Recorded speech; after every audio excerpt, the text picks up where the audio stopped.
Shalom shalom bakundwa n'Imana turi niteka nangerege kubakira muri kino kiganiro cyangwa se muri uno mwanya w'ijambo ry'Imana tugiye tuganire aho tugiye tuganire ku rukundo rw'Imana. Rero turabahaye kaze ku muntu wese aherereye aho uri hose.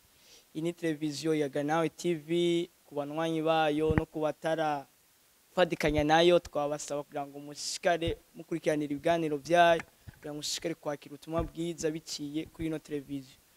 Yama ndabahaye ikaze je ngira mfate micro uno munsi ni Dive Iradukunda. Navuga ko ndumwe mu batoranijwe n'Imana, sindi umupasteri, sindi umuapotre, sindi n'umuprofeta, ariko ico nzi ni kimwe nuko ndijwi ry'Imana risemerera hano kuri nose natoranijwe n'Imana. Rero ndi hano kugira ngo dushobore kuganira kuri ino jambo ry'Imana ku rukundo rw'Imana. Muri bimwe abana b'abantu dukeneye cyangwa se dushaka turakeneye urukundo. Urukundo nagwo rutangwa n'Imana. Imana yarugaragaje mu mwana wayo kugira ngo uyu munsi umwizera acike umwana wayo. Rero ahantu hose go buherereye, ahantu hose go buri, Imana ubimenye neza ko ukunzwe n'Imana. Imana yaragukunze. Imana yaragukunze, irakwitwayeho, irakwitwararitse, peu importe ivyo buri kuracamwo, peu importe ivyo uri kurabona, ubuzima ari bwiza cyangwa ubuzima atari bwiza, ariko umenye neza ko Imana igukunda. Kako mu kukurema Imana yakuremye ni nk'ibindi bintu byose, ariko Imana yarakwitondeye, iraguha agaciro, iragushira hejuru y'ikindi kintu cyose. Kubw'ivyo ukuri kose umenye ko ukunzwe n'Imana. Nta coza kigukura mu rukundo rw'Imana, uko biri kose Imana irakwitayeho. Peu importe ivyo utari kurabona, ivyo utari kurashikako, nibisigura ko Imana yaguhevye cyangwa se Imana yagukuye itagufise ko umugambi cyangwa se itagufise ko umutima. Kako birivuga ngo ukiri urusoro mu nda kwa mama wawe Imana yari ikuzi. Bisigura ngo ubuzima bwawe bwose Imana irabuzi, nubwo wewe utobuzi ejo hawe, ejo kazoza kawe, ariko Imana yoyo irazi kazoza ku mwana w'umuntu, kubera ko Imana yaturemye idukunze. Rero twagiye dufate kano kanya dushima Imana imbere ko dutangurira rino jambo ry'Imana. Aho uherereye ufashe uhumiriza amaso yawe hama twakire rino jambo ry'Imana. Data mu izina rya Yesu Kristo turaguhimbaza, turagushimiye, turagukengurukiye, turagushimiye kuri wewe wongeye kuduha kano kanya kugira ngo dushobore gusangira n'ijambo ry'Imana. Na buri muntu wese ariko arakurikirana ino televiziyo ndatura rino jambo ry'Imana kugira ngo rimukorere, igira ikintu rikoze hejuru ubuzima bwiwe uko ryamusanze, ntaba ariko rimusiga, ariko igira ikintu rihinduye hejuru ubuzima bwiwe mu izina rya Yesu Kristo, amen. Ego hama twifashije gatoya ijambo ry'Imana imbere ko tuvuga ibindi. Nshaka turabe gatoya ijambo ry'Imana riri muri Yohana igice cya 3 ku murongo wa 16. Ijambo ry'Imana tumenyereye twese, ariko nta jambo ry'Imana rigera rizira ubusa. Igihe cyose ijambo ry'Imana rije riba rije kugira ngo rishobore kugira ikintu rikoze hejuru ubuzima bw'umwana w'umuntu. Nagenda gutangaza ko Imana igukunda, yoheba byose cyangwa se yahevye byose kugira ngo ishobore kuronka ubuzima bwawe. Biravuga ngo kuko urukundo Imana yakunze abari mwisi, ariko gwatumye itanga umwana wayo w'ikinege, kugira ngo umwizera wese ntazapfe rubi, ariko ahabwe ubugingo budashira. Kuri 17, kuko Imana itatumye umwana wayo gucira abari mwisi urubanza, ariko ngo abari mwisi bakizwe nawe. Imana ishimwe cyane. Rero birivuze ngo kuko urukundo Imana yakunze abari mwisi, ariko gwatumye itanga umwana wayo w'ikinege, kugira ngo umwizera wese ntazapfe rubi, ariko ahabwe ubugingo budashira. Gute Imana yatanze umwana wayo imutanga kuba ari mwisi, kandi Imana ariyo yaremye umwana umuntu ari hano kuri nose, kandi Imana imurema imukunze, kandi Imana imurema mu ishusho yayo. Urukundo Imana yagiye kutwereka yarutugaragarije mu kureka byose cyangwa se mu kuza kuducungura, kubera ko umwana w'umuntu yari yaragiye mu kibanza atakaza ubuzima Imana yari yaramuremeye, atakaza ikibanza Imana yari yaramushizemo. Rero hamwe n'ibyo byose Imana kubw'urukundo yari yararemanye umwana w'umuntu, n'urukundo rwayo ifise ku mwana w'umuntu, ntibyayikundiye ko ireka umwana w'umuntu apfe uko nyene, ubuzima bwiye bugenda uko nyene, bivaye n'ivy'Imana yari yaramushizemo, n'ivy'Imana yari yaramuteretse, n'ivy'Imana yari yaramuremeye, niko kumwigira umugambi kugira ngo igire ishobore kumucungura. Adamu na Eva bakora icaha mu itongo rya Edeni, Imana yari yarababujije gukora. Ico caha kico kibatwara kure y'Imana, bituma umwana w'umuntu ava mu migenderanire bari bafitaniye n'Imana. wibuke neza ikintu, si Imana yavuye mu migenderanire bari bafitaniye n'umwana w'umuntu, ariko n'umwana w'umuntu yavuye mu migenderanire bari bafitaniye n'Imana. Ariko urabe urukundo rw'Imana nibwo rwateye Imana kuza kurondera wa muntu yava mu migenderanire yiwe n'Imana. Imana iza kumurondera kugira ngo ashobore gusubira muri bwa bucuti bw'Imana. Uyu munsi tugerageje kubishira mu buzima busanzwe, umwana w'umuntu umukoreye ikosa cyangwa se mutandukanye cyangwa se umuvuye hafi, biragoye kugira ngo asubire kukurondera mu gihe wewe wamukoreye amakosa. Biroroshe ko akurondera ari wewe yagukoreye amakosa kugira ngo usubire kumubabarira cyangwa se musubire gusubira kunga ubucuti, biramworohera umwana w'umuntu. Ariko Imana yo suko yabikoze.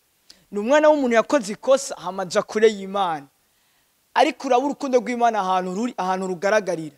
Ni Imana yagarutse irarondera wa muntu yakora amakosa, wa muntu yava mu kibanza cyayo, wa muntu yava mu masezerano y'Imana. Niwe Imana yasubira garuka irarondera kugira ngo ashobore kugirane gusubira muri ca kibanza.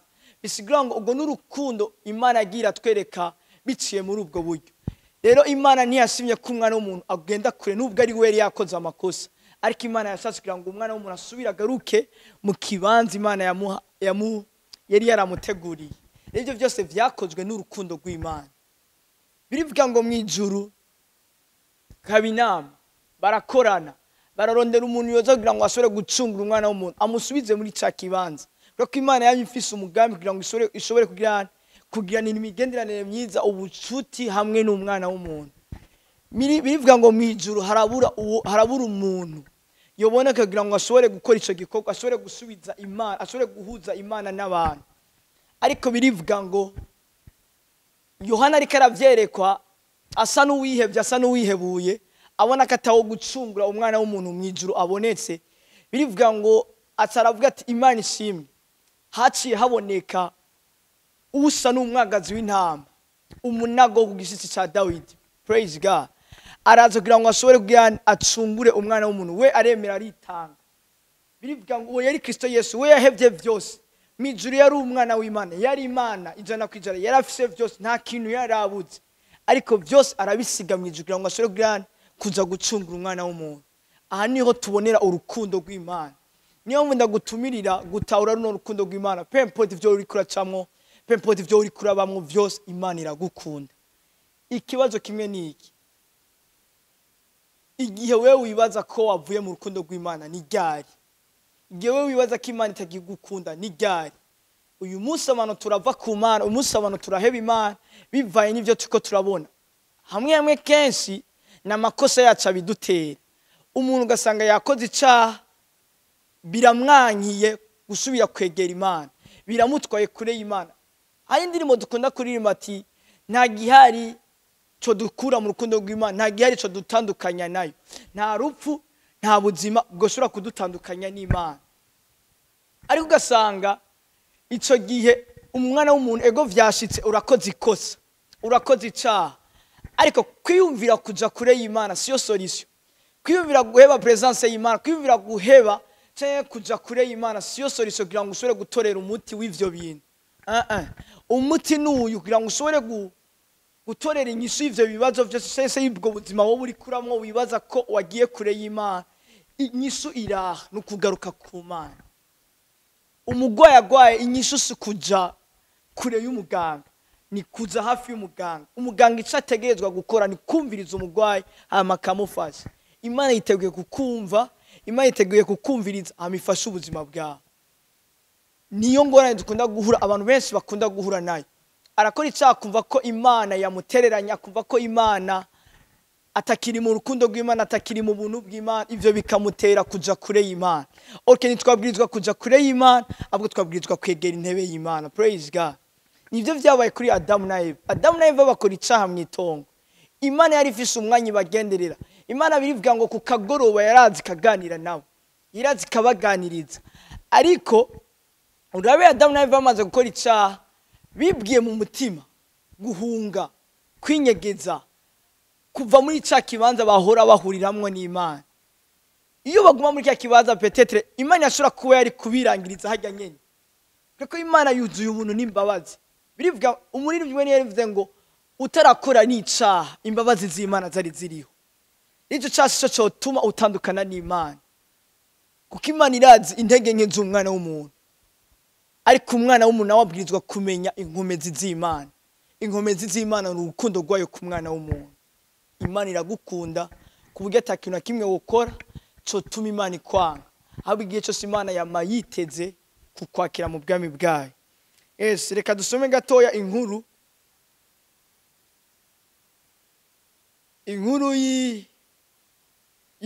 y'umuvyeyi n'umwana. Turabe muri Luka kuri 15. Luka kuri 15 turaraba nyene ku murongo wa 15. Haravuga ngo aragenda ashumba ku muntu wo muri ico gihugu, amurungika ku gasozi kiwe kuragira ingurube. Yifuza guhazwa n'ibishishwa ingurube zarya, ntihagira umunutsa. Yisubiyemo aribwira atabacangero ba data bangana kuriya, kandi bahazwa n'ivyo kurya bakabisigaza, nanje jeho inzara iri kwiranyicira hano. Kuri 18, mve hasi nje kwa data, mubwire nti data nacumuye kuyo mwijuru no mu maso yawe, singikiye kwitwa umwana, fuma ungira umucangero wawe. Ava hasi aja kwasi. Imana ishimwe cyane. Iyi ni inkuru nayo nyene itwereka urukundo Imana ifitiye abana b'abantu, urukundo Imana ifitiye umwana w'umuntu. Iyi ni inkuru y'umuvyeyi n'umwana. Mu bisanzwe twebwe ku Mana turabana, Imana nayo n'umuvyeyi. Kandi iyi nkuru ugerageje kwiraba, ni umwana yarabayeho ubuzima nase bwiza, yarabanyeho neza nase. Njye n'umwana yatanguye ari kure yase, ariko n'umwana yarabayeho ubuzima bwiza, ariko aja gutandukana nase bivanye n'amahitamo yiwe, n'ivyo yashaka, n'ivyo yagomba guhitamo. Iki nico kintu gikomeye Imana yashize mu mwana w'umuntu. Umwana w'umuntu Imana yaramuhaye guhitamo, Imana yaramuhaye amahitamo. Imana nivyo ari binaniye gufata Adamu na Eva ikababuza kurya kuri kiya camwa, ikabafata ku nguvu kugira ngo ntibashobore kuja kure yayo, ntibashobore gukora ikosa. Ariko Imana yaraduhaye amahitamo. Umwana w'umuntu wenyine ubwiwe arafise guhitamo ico abwirizwa gukora. Rero ugerageje kuraba ino nkuru, ngerageje kwigisha ko ino nkuru inyereka umwana w'umuntu yari mu bwiza bw'Imana, yari kumwe n'Imana. Kureko birivuga ngo abamwakiriye Kristo Yesu bakamwizera, yabahaye ububasha bwo gucika abana b'Imana. Abo barizeye izina ryiwe nibo bahawe gucika abana b'Imana. Ariko ntibivuze ko waramaze gucika umwana w'Imana udashobora kudevia gato, udashobora kuva, udashobora kwicanga ukava bigasa nkaho uvuye mu mugambi w'Imana. Ariko Imana yo ntiba yatakaje umugambi wayo, ariko wewe ivyumviro vyawe n'imikorere yawe biba bisa nkaho vyagiye kure y'Imana. Ariko Imana yo yibigufise ko umugambi. Niyo mpamvu Adamu na Eva gukora icaha, umugambi w'Imana ntiwari upfuye. Imana yagumye ifise umugambi wo gucungura umwana w'umuntu, kuko iyo byari ibintu Imana yateguye kuri Adamu na Eva gusa, Satani hajya akazi kiwe yarahejeje kwica umugambi w'Imana. Ariko icyo dushimira Imana ni kimwe, nuko icyo yagambiriye gukora, icyo yateguye gukora, nta kintu kimwe gishobora kuzibira umugambi w'Imana. Imana irakora umugambi wayo gushika iwusozereye. Rero ino nkuru ni umwana yaba mu rugo, arezwe n'umuvyeyi, arezwe neza, abayeho neza. Ariko umwana aragera ahantu arabona ko ubuzima ariko arabaho n'umuvyeyi wiwe budahagije. Abona ko afise kwigenga ubwiwe, afise kwifatira amahitamo yiwe. Niyo mpamvu mu buzima ni washaka kwihitiramo iki, Imana yaraduhaye igihe wakira Yesu umwami n'umukiza. Imana yaraduhaye mpemu yera, yaraduhaye umwitsa. Uwo mwitsa nawe twamuhagira ngo asubire kuturongora, atuyobore muri buno buzima bwa none turiko turabaho. Niyo mpamvu ushatse kwirongora, ushatse kwitwara uko wewe ushaka, ubuzima buzokunanira, bizokugora mu buzima. Udusanga uri kufata ingingo zitari zo mu buzima bwawe, nka zino uno mwana yifatiye. Iyo umwana yareka akumvira ivyo papa we wamubwira cyangwa se ivyo se ariko aramubarira, ntiyari kubaho ubuzima yaragiye kubamwo muri gihe yarafashe amahitamo yiwe. Niyo mpamvu igihe cyose nimbura umwana w'Imana, nimba waravyaye ubwa kabiri, igihe cyose uzofata amahitamo atari mw'Imana, atari mu mpemu yera, igihe cyose wama witega kunanirwa kubera ko nta kintu dukora birivuga ngo dushobozwa byose n'uduha inkomezi mu buzima bwa misi yose. Niyo mpamvu urukundo rw'Imana ntirukora mu kutubabarira ibyaha gusa. Urukundo rw'Imana rukora mu buzima bwacu bwa misi yose. Imana iratwitwararitse umunsi ku munsi tugenda turabona urukundo rw'Imana mu byo dukora, mu byo tuvuga, mu byo tugendera mu buzima bwa misi yose tugenda turabona urukundo rw'Imana. Niyo mpamvu uno mwana ikosa yakoze ntigeze yumvira impanuro z'umuvyeyi. Areke aregwe, areke arongogwe n'ico umuvyeyi ariko aravuga. Ariko muri we aca yumva ko yakuze afise amahitamo, afise gufata amahitamo yiyo. Imana umuvyeyi aramureka aragenda arafata amahitamo yiyo. Nta gihe na kimwe Imana izokwigera ifata umwana w'umuntu ku nguvu wigukoresha ibintu ku nguvu. Igihe cyose Imana irakureka n'amahitamo yawe ugakora, ariko inyuma yo kugerageza kwawe niho uzobona ubushobozi bw'Imana, niho uzobona ko Imana ishoboye. Imana ishobora gufata ku nguvu, ko niyagufata ku nguvu ntuzobona ubushobozi bw'Imana, uzobona agaciro k'ubushobozi bw'Imana. Niyo mpamvu Imana iratureka tukigeragereza, ukigeragereza mu ntege nke zawe, mu vyiyumviro vyawe, mu nguvu zawe. Mu gihe umaze kunanirwa niho ubushobozi bw'Imana bugaragarira. Paulo ndabikunda ukuntu avuga. Paulo avuga ngo mu ntege nke zanje niho ubushobozi bw'Imana bugaragarira. Mu gihe wewe wakoze ukabona ko vyanse vyakunaniye, aho nico kibanza Imana ibigeze kugira ngo ikore. Yes, uno mwana birivuga ngo yaragiye arasumba amaze kuva muri presence ya se wiwe. Yaragiye arasumba ku muntu bivanye n'ukuntu amafaranga yiwe, ubuzima bwiwe yari yamaze kubwonona, yamaze kubwica, yamaze kubona ko atagacira gifise, aca gusumbira umuntu ari musi ya se wiwe, y'ubutunzi bwa se wiwe. Amaze gusumba kuri uwo muntu amufata nabi, amugaburira ingurube, arabaho ubuzima bubi. Niyo mpamvu nimba ufise mpemu yera muri wewe, nimba uri umwana w'Imana, ukazokumva umenga ubuzima bwo gukorera Imana cyangwa se ubuzima bwo kubana n'Imana burakurambiye. Yes, abajene cyane barakunda gutegwa n'ico kintu. Akabona abandi bari muri ambiance bararyohewe, bameze neza, ipati ku yindi, ikirori ku kindi, baraja muri ibi na biriya, akabona umenga yarasizwe n'amajambere. Kenshi ushatse kujana nabo, kenshi ushatse kuja muri bo, ego uzogenda, Imana izogufata ku nguvu, uzogenda. Ariko ubuzima uzosangayo n'ubuzima wari umenyereye kubamwo bwo kubana n'Imana uzosanga bidasa. Ico gihe uzobabazwa, uzobabara, umutima uzokurya. Ariko ico shima Imana, umutima uzokugarura. Kuko nushobora kuva mu rukundo rw'Imana, nta kintu na kimwe gishobora gukura mu rukundo rw'Imana ntikibaho. Ariko umunsi utazi uzobona ko ubuzima uri kurabamwe atari bwo ubuzima wabwirizwa kubamo, kubwa mpemu w'Imana wamaze kuronka muri wewe. Andiko ndavuga n'umuntu yakijijwe akagira ahantu bimwe bita ngo kugwa. Niba uri umwana w'Imana ukagwa akagirire ntibibaho. Birivuga ngo umugorotsi azogwa ibiheta ngabunzwe, ariko azovyuka. Imana yiteguye igihe cyose ubuntu bw'Imana cyangwa se imbabazi z'Imana ziri kuba yizira, ziri kuba yubaha. Igihe cyose wigaruye cyangwa se ivyumviro byawe ukabigarukana ku Mana, Imana yiteguye kwakira. Naho Imana igeze tererana umwana w'umuntu nta na rimwe. Uno mwana birivuga ngo ataribwira muri we, aribwira kuri 17 yavuga ngo yisubiyemo aribwira atabacangero ba data bangana kuriya, kandi bahazwa n'ivyo kurya bakabisigaza, nanje jeho inzara iri kwiranyicira hano. Kuri 18 mve hasi nje kwa data mubwira ni data nacumuye kuyo mwijuru no mu maso yawe. Uno mwana irageze ahantu amaze kubona ubuzima ko vyanse, kubuzima bwo gukora ibyaha cyangwa se ubuzima bwo kubaho atari muri presence y'Imana, atari muri presence y'umuvyeyi. Uno muvyeyi ndiko ndamugereranya n'Imana, uno mwana ndiko ndamugereranya n'umwana w'umuntu. Yavuye muri presence y'Imana, yavuye mu kibanza Imana imukeneye, aja kure y'Imana. Uno mwana harageze ahantu ariyumvira ati reka subire kwa data. Uno mwana yisubiyemo aribwira ati reka subire kwa data, bivanye n'ubuzima yari karabamwo, bivanye n'ahantu yarageze. We yaribwira ati reka mve muri buno buzima tisubire kwa. Ariko ikibazo yazanye nico kibazo kenshi abana b'abantu kunda kwibwira. haragera ahantu ugera ahantu ati ubu ntacyo nkimaze kumana, ubu ntacyo ndi kumana bivanye n'amakosa namaze gukora, ubu ntacyo nsiguye kumana.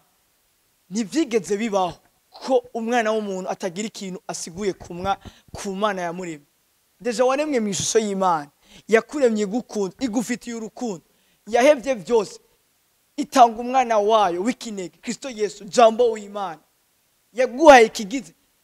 Birivuga ngo nta muntu yigeze kumenya Imana kiretse umwana mu gikiriza kwa se, niwe yimenyekanishije.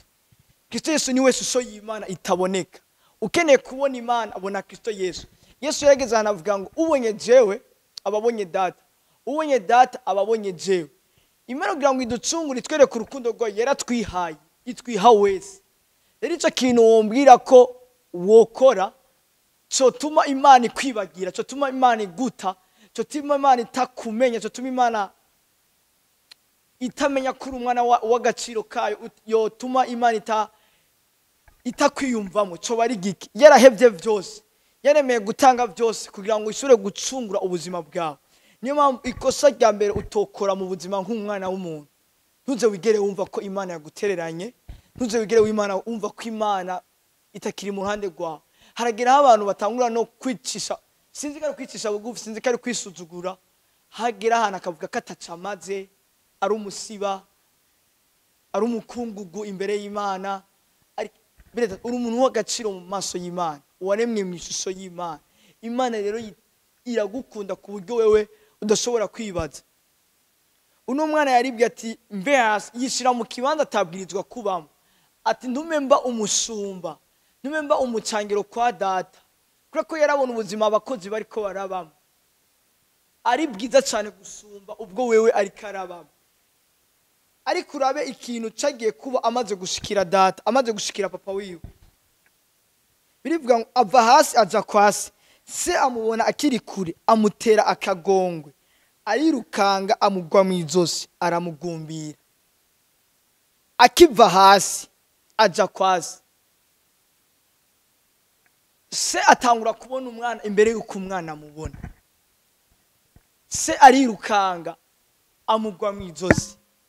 Bisigura ngo se yararindiranye igishika kininiya cyane uno mwana.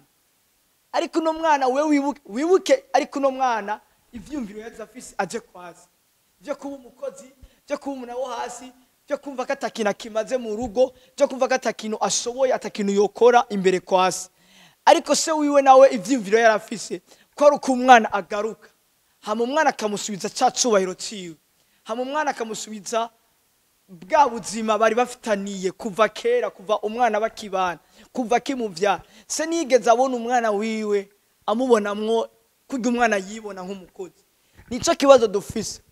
Uyu munsi aragera ahantu umwana w'umuntu yibona ko atacamaze imbere y'Imana, bivanye peut-être n'amakosa aba yakoze, bivanye n'ivyo aba yiriwemwo, bivanye n'ivyo aba yakoze, akuva umenga yagiye kure y'Imana. Orike Imana nayo ibikeneye kuza uko nyene. Imana ko Imana n'umuvyeyi. Bibiliya iratanga cyane uburorero cyane ku bavyeyi n'abana ku buzima bwayo. Kuko Imana uburyo ishaka kudufata kurya umwana, kurya umuvyeyi arera umwana. Niko Imana ishaka kuturera. Yesu agera ahantu atanga akarorero avuga ngo ninde umuvyeyi umwana wiwe yomusaba umukate agaca muhibuye? Ninde umuvyeyi umwana wiwe yomusaba ifi agaca muzanira inzoka? Ivyo none mwebwe ko muri babi, biricita abana b'abantu babi, muzi kugira neza abana banyu mukabakorera ivyiza. Mbega so mwijuru wewe ntazorushiza cyane guha mpemuyera abamumusabye, ntazorushiza cyane guha abana bayo ivyo bamusabye. Bisigura ngo Imana iradukunda, urukundo ruri hejuru cyane y'umuvyeyi yokunda umwana wiwe. Ndakunda biri ahantu ivuga ngo nyina yo kwibagira uruhinja yavyaye, akagwibagira kibagira umwana kiri muto akamuta. Ariko ivyo nubwo vyoshoboka ku mwana w'umuntu, Imana yo nivyoshoboka ko yibagira umwana w'umuntu. Rero nagenda kubwire ino nkuru, ino message ko nta gihari, nta kintu wokora cyo gutandukanya n'urukundo rw'Imana. Nta rupfu, nta buzima. Mvuze nta rupfu, urupfu ni jambo ry'ikigiriki risigura ngo separation, gutandukana. Bavuze gutandukana, niyumve ko we hari ikintu cyo gukura mu rukundo rw'Imana, numve ko hari ikintu cyo tuma Imana mutandukana, cyo tuma cyangwa se nimba ari ikintu Imana yo gukorera cyangwa se nimba ari ikintu we wokora ukumva cyagutandukanije n'Imana, nibikunda kubaho. Nta kintu cyo gutandukana n'Imana, nta buzima. Si kubura ibintu byotuma Imana cyangwa se byotuma uheba urukundo rw'Imana, byotuma uja kure y'Imana cyangwa se kuronka ibintu. Igihe waronse ibintu tuguma ku Mana, igihe twabuze ibintu tuguma ku Mana, kuko Imana yoyo nitumenyera ubuzima. Tugaruke muri ino nkuru. Uno mwana amaze kuva hasi akaza kwasi, urabeka reaction papa we yakoze, niyo Imana yama yiteguye gukorera umwana w'umuntu umunsi ku munsi. Ibi ubyumve, ibindi ko bivuga kubera iki? Ibindi ko bivuga kugira ngo no mu gihe vyagushikiye ukaza ukumva ko uri kure y'Imana. Navuze ubwa mbere, solution si yo kuva muri presence y'Imana, solution ubwo niyo kuza ukegera. Birivuga ngo mwegereze intebe y'ubuntu atabwoba. Nta bwoba buri mu rukundo. Birivuga ngo urukundo rusenda ubwoba. Igihe cyose wumva ko ufise ubwoba bwo kwegera intebe y'Imana, ubwo bwoba nibuko kuva ku Mana, ubwo bwoba buriko kuva ku mugwanizi. Igihe cyose Satani akwereka ko ataco ukimaze, igihe Satani akwereka ko ataco ukiri mu maso y'Imana, bivanye n'amakosa uba wakoze. Adamu na Eva bamaze gukora icaha, muri bo bamaze kwibwira ati bamenje naco bakiri, bamaze gukora ikosa, nta mpamvu yo kwegera intebe y'Imana, bico bituma baja kure y'Imana, babaratakaje umugambi w'Imana. Ndiko ndabikubwira bino kugira ngo igihe cyose, sindiko ndabikubwira kugira ngo ukora ibyaha hama uze iminsi yose Imana yamikubabarira iki niki. No, umaze gutahura urukundo rw'Imana, Imana yagukunze, ubuzima bwo gukora icyaha ntabwo. Kubera iki? Uri mu rukundo nawe, ukunzwe n'Imana, ikwiyegerezanya imbabazi. Uri mu rugo rw'Imana, uri mu rukundo rw'Imana. Niyo mpamvu ndakubwira bino kugira ngo ushobore kugirane kwegera intebe y'ubuntu atabwoba. Wumve ko ukunzwe n'Imana, wumve ko atakintu na kimwe cyo gukura mu rukundo rw'Imana, wumve ko atagihari, atakiriho, atacoze cyo gukura mu rukundo rw'Imana. Uno muvyeyi rero amaze kubona umwana wiwe ashitse, birivuga ngo se amubona kiri kure, amugwa mu izosi. Amaze kumugwa mu izosi, reka dusome gatoya kuri 19. Acavuga ngo kuri 18, mve hasi nje kwa data mubwira nti nacumuye kuyo mu ijuru no mu maso yawe, singikwiye kwitwa umwana wawe, fuma ungira umucangiro wawe. Ava hasi aja kwa se, amubona akiri kure, amutera akagongwe, arirukanga amugwa mu izosi, aramugumbira. Wa muhungu aramubwira ati data nacumuye kuyo mu ijuru no mu maso yawe, singikwiye kwitwa umwana wawe. Maze abarira abashumba ati nimuzane n'ingoga imvune iruta izindi, muyimwambike, mumwambike n'impeta ku rutoki n'inkweto mu birenge. Imana ishimwe cyane, Imana ishimwe. Uno mwana wewe yaje afise muri we amakosa menshi, afise kwiyagiriza kwinshi, afise kwirega ibintu byinshi, afise ama excuse, afise ibintu byinshi byo kuvuga. Ariko urabe amaze gushika kuri se wiwe akamubwira byose ati data nacumuye kuyo mu ijuru, ngenda gucumura ko singikwiye kwitwa umwana wawe. Ibyo se nigeze avyitaho, nigeze navyiyumvira cyane. Urabe urukundo rw'Imana ahantu ruri, ubushobozi bw'urukundo rw'Imana ahantu ruri. Imana ikeneye kumva amakosa yawe, kuko Imana isanzwe yazi. Erega wewe nta kintu wokora gishasha mu maso y'Imana, nta kintu wokora cyo situra Imana, cyo tuma Imana yibaza igituma gikoze. No, ahubwo Imana ibirindiriye ati inyuma yo gukora ico kintu uza kwifata gute, inyuma yo gukora iryo kosa, inyuma yo kubaho ubwo buzima wumva ko wagiye kure y'Imana, uza kwifata gute. Ikibazo si gukora amakosa, ikibazo ni gute uza kwifata inyuma yo gukora amakosa. Bidataje ndisiri neza ko Adamu na Eva bakora kiya cyaha, hama bakamenya uburyo bitwara imbere y'Imana igihe ibagendereye. Adamu na Eva ntibari gukwegera isi ujya mu bumo wose tubona. Imana ibintu yari kubisubiza ku murongo, Satani akamaramara, Satani umva kabura uko yifata kubera iki bamaze kugane bamaze kumenya ukuntu bifata inyuma yo gukora amakosa. Iki nico kintu cyama kiba kubana b'abantu kenshi. Uyu munsi turakora amakosa ariko nitumenye ukuntu twitwara inyuma yo gukora ayo makosa. Iki ni Imana ishaka kumenya ni inyuma yo gukora ikosa ego warikoze uravyemeza ko warikoze uza kwifata gute. Benshi barakora ikosa bagaca bava muri korale, benshi barakora amakosa bagaca bava mu ishengero, benshi barakora amakosa agaca yumva nta mwanya afise wo kurondera Imana, nta mwanya wo kwegera Imana. None biziko ushobora gukora ikosa amugaca wegera intebe y'Imana, gusanga urugezo waruriko bivanye n'uburyo uciye wiyegereza Imana uraduze cyane ku rundi rugezo. Apana kugwa ruriko birivuga ngo nzobasubiza imyaka yariwe n'inzige, imyaka yariwe n'inzige. Imana izoyibasubiza isumbusha nyozivye, Imana izogusumbusha bivanye nawe wumva wari watakaza. Ariko ni wamenye ukuntu wifata inyuma yo gukora amakosa, Imana ifise uburyo ishoye kugukorera ivyo bintu. Yobu, reka mvuge gatoya kuri Yobu. Yobu amaze gushikirwa n'ibintu byose, ikintu yirinze ni kimwe, yamenye ukuntu yifata muri burya buzima. Icambere yanka gutuka Imana, yanka kurogota ku Mana, yanka kuvuga nabi ku Mana. Ivyo ubwo bwizigirwa yagize ku Mana ibwo bwamugarukaniye ibintu yari yaranyazwe.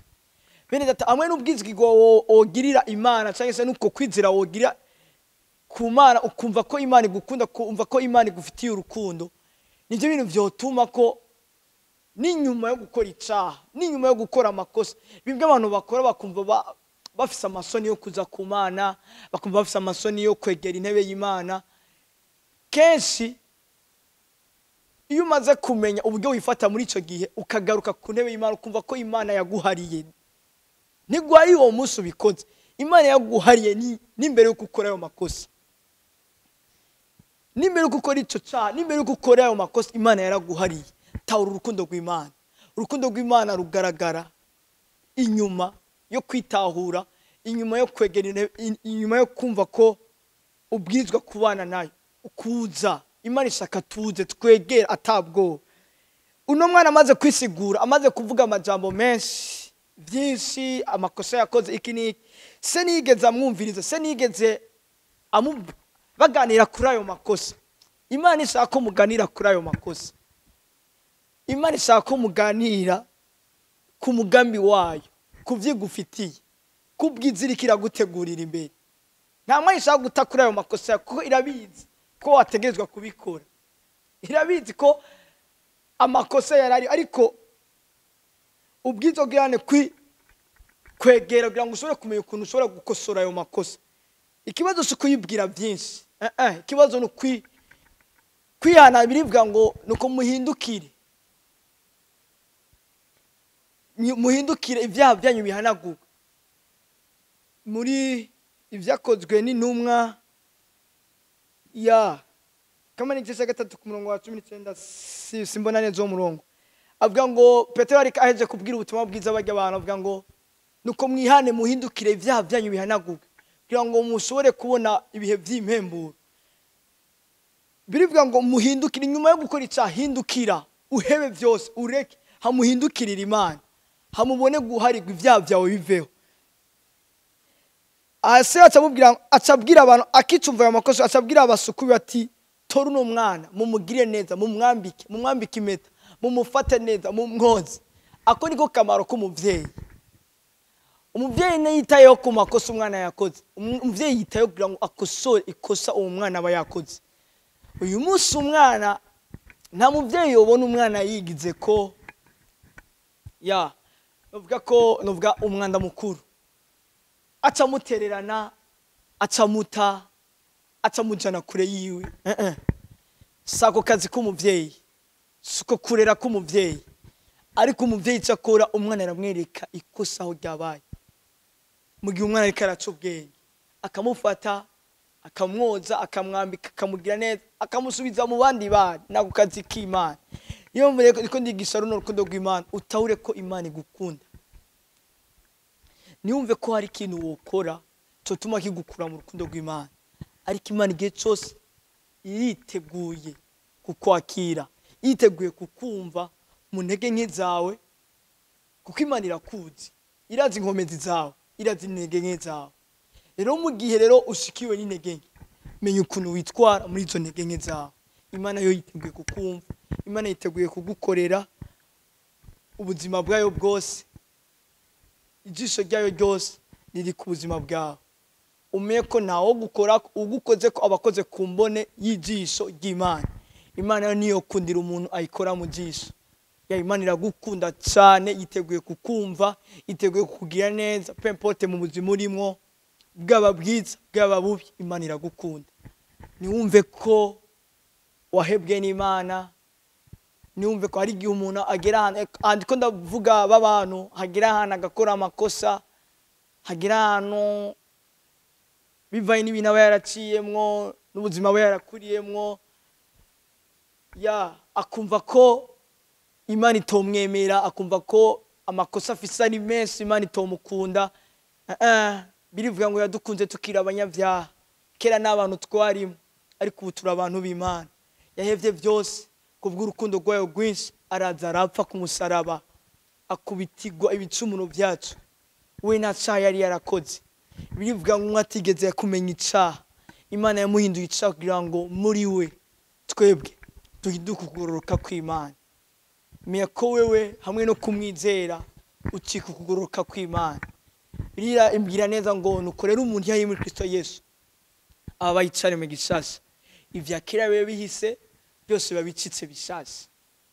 Ya rero we wumve ko atakina Imana itoguharira, atamakosa Imana itogukura, ataciza Imana itogukorera, nimba yarahevye byose mu ijuru, aje kugira ngo rondere umwana w'umuntu. Yesu ni yaje gupfira abazungu baya n'abaya, nta bwoko yaje gupfira, yaje gupfira abantu bose, ariko kumwizeye. Birivuga ngo abamwizeye bakamwakira, yabaye ubasha bwo gucika abana b'Imana. Genda kubwire wewe uri kuranyumviriza aho uherereye hose, ikibanza cyose urimo, igikuru nukwegera intebe y'Imana, igikuru nukwizera. Birivuga ngo utizera aramaze gutsindwa n'urubanza. Sinashaka ko wewe wumvise buno butumwa bwiza uba mu bamaze gucirwa n'urubanza, ariko ndashaka ngo ukizwe nabo, ukizwe n'uwo Kristo Yesu. Birivuga ngo nuko rero abari muri Kristo Yesu nta rubanza ruzobatsinda, nta bundi buhungiro bwo kunesha icyaha, bwo gutsinda ubwo rubanza Imana izocira abantu bari ku isi, atari kuba muri Kristo Yesu. Kristo Yesu nibwo buhungiro, abari muri we ubwo rubanza ni ruzobatsinda, twaramaze kurutsinda. Nashaka nawe kugira ngo ndaguhe ino ntsinzi. Birivuga ngo ukwizera kwacu niyo ntsinzi. Birivuga ngo mweho bana bato murabava ku Mana, babandi mwarabanesheje, kuko uri muri mwebwe arusha inkomezi uri muri bisi. Yes, umenye neza ko intsinzi yawe ari imwe gusa, nukwizera Kristo Yesu. Hamwe no kwizera Kristo Yesu wararahawe intsinzi. Yenagenda gusabe wowe utaramwizera, utaramwakira nk'umwami n'umukiza aho uherereye, akaniko kanya, akaniko karyo, aho uherereye hose, uce bugufi ku maso yawe uhumirize. Ego ni video uri kuraraba, ariko ano majambo birivuga ngo kwizera kuva kukumva, kumva kuzanwa n'ijambo ry'Imana. Kwizera kuva kukumva, ukumva nako kuzanwa n'ijambo ry'Imana. Ino jambo ry'Imana uri kurumva nibyo wizera. Inyuma yo kugizera hamugacika umwana w'Imana. Inyuma yo gucika umwana w'Imana, Imana ikaguharira ibyaha byawe, vyakahise n'ivyakubu n'ivyakazoza. Nta rubanza ruri ku buzima bwawe. Niyo mpamvu nashaka ngo umirize ku maso yawe, ubakire umwami Yesu, usubira mwana w'amajambo ngiye kukubwira, uyakore wizeye. Ni muri bisi, uri mu cyumba cyawe, ikibanza cyose wowe urimo, fa kuvyizera gusa, ubishire ku mutima. Imana iteguye kukumva, Imana iteguye kuguharira n'ubuzima bwawe bwose. Nta cyaha Imana itoguharira, nta kosa wakoze Imana itokubabarira, nta kintu na kimwe kiriho Imana idafise kukubabarira. Upfa kuvyizera gusa, ukizera igikorwa yakoze ku musaraba, ukizera ko yapfuye akazuka ku bwawe. Nta kindi cyo bimuteye kugira ngo acungure ubuzima bwawe. rero yarabikoze asigaye ko twizera abana b'abana ko tuvyemera tukizera fasha usubire muri sengesho uti mwami Yesu guhera uyu munsi numvise ijambo ryawe ndemeye kukwakira ngwino mbere umwami n'umukiza mu bugingo bwanje umfute mu gitabo cy'urupfu unyandike mu gitabo cy'ubugingo ivyanakoze vyose ubimparire umbabarire ungira umwana wawe umpindure icareme gishasha ndavyatuye kandi ndavyizeye amen Imana wahezagire aho muhereye hose mushikari mukurikirana ibiganiro bya televiziyo ya Imana isabwe kubakorera yo gutandukanye ibiganiro muzamuragenda mwumva by'ubutumwa bwiza bugenda buracako kenshi gashoboka Imana idutije umwanya n'ubwo buryo kuganira namwe Imana izogenda cakwibarutse nitwa Diveira dukunda irati vyiza cawe cakwibarutse hamwe nayaga nawe TV ubwenge ni wo